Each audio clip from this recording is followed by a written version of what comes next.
Welcome to Angry Appliance Repair Person. For the record, you're looking at him. This answers the question about how you clean stainless doors. Now, this could be stainless doors on the refrigerator, on a range, on a microwave, anything that has the stainless color to it. Now, there are many kinds of stainless steel.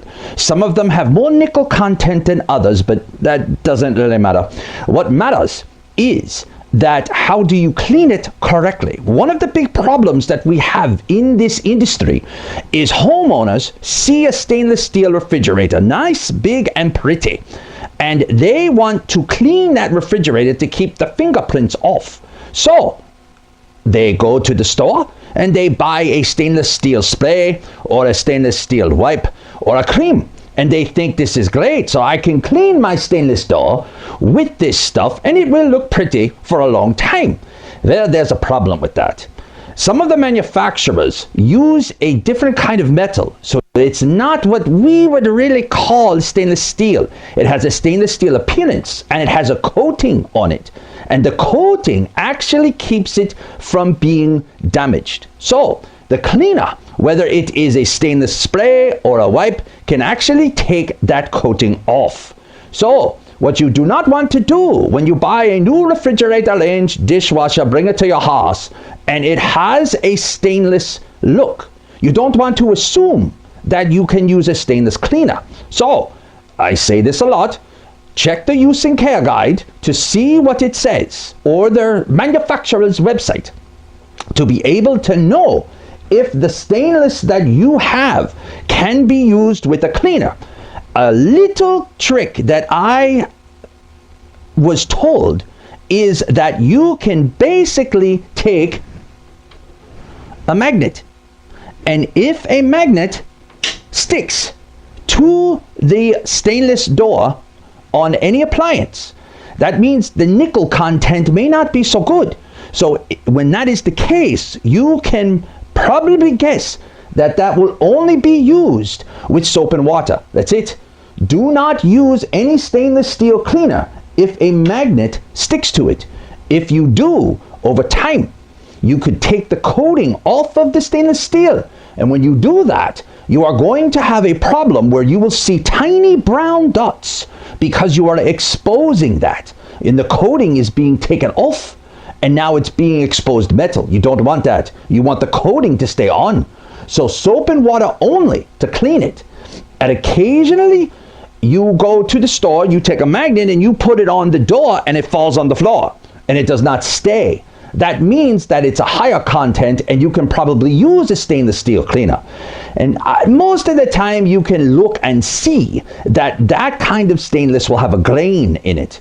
And that grain is actually telling you that that content is higher. So then the magnet will not stick, and then you can use a spray or a cleaner.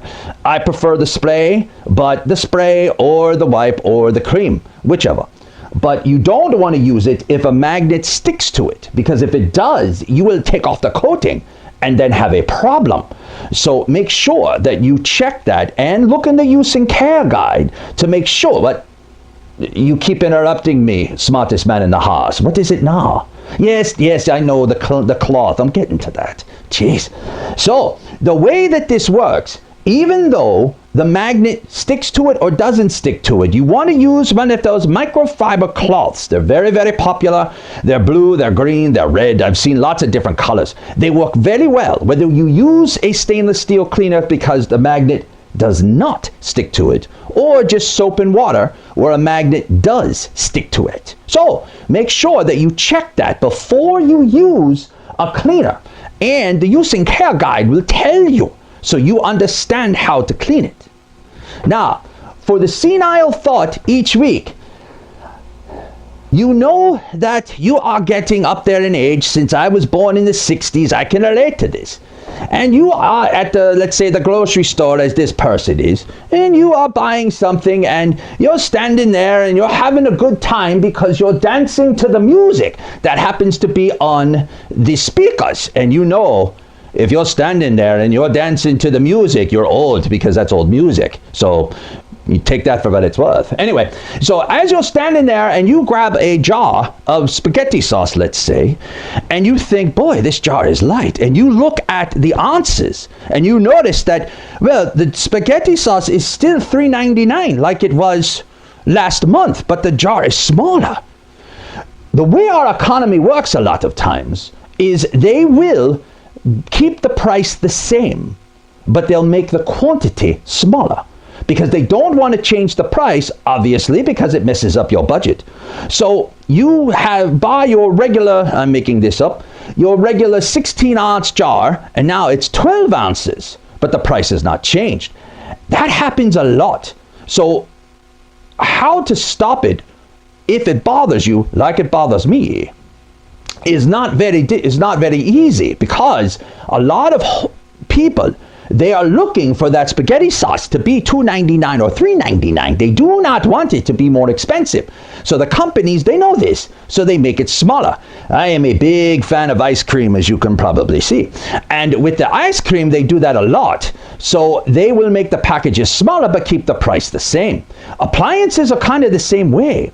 They will keep the price the same, but they will change things in the appliance to keep the price down. They do that so you can still go to the store and buy a $499 washer for $499. And you can still buy that. But that $499 washer is not the same it was 20 years ago, because they want to keep the price $499. Even though the labor goes up to put it together, the metal goes up, everything goes up. So, but they still want to make that for a customer that wants to come in and buy. So it's one of those hairy situations. My personal opinion is I would rather them just be the same and keep it the same and raise the price, and let me decide as the consumer if I want to buy a larger jar of spaghetti sauce that was 16 ounces and pay more for it, instead of making a smaller jar and keeping the price the same. So as you're at the grocery store, you can see, if you haven't realized it already, and a lot of people have, that the quantity is smaller, but the price is the same.